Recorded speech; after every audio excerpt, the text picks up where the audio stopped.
A teď vás ještě vezmeme do táborského divadla Oskara Nedbala, kde se předával jihočeský pohár historických vozidel. Vyhlašování výsledků mělo několik kategorií a náš štáb byl u toho.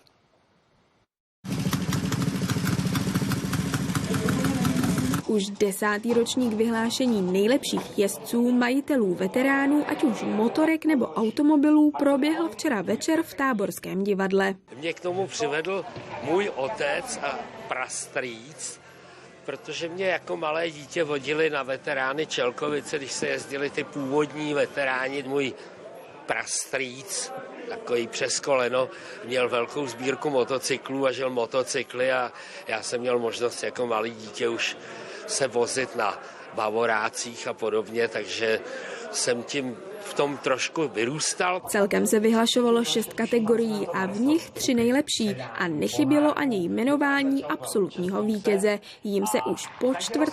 stal Rostislav Vrábek. Je to taková jakoby náhoda, samozřejmě se člověk snaží, samozřejmě kamarádi trošku pomůžou, rodina pomůže.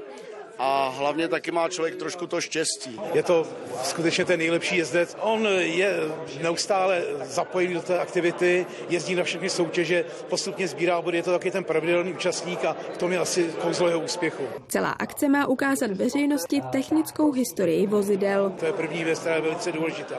Další věc je, že důležitou věcí je to, že se lidi scházejí, že se sejdou na nějaké společné akci, mají si o čem povídat, mají i v čem soutěžit. V kategorii M1 motocykly s rokem výroby 1945 vyhrál Josef Rohel.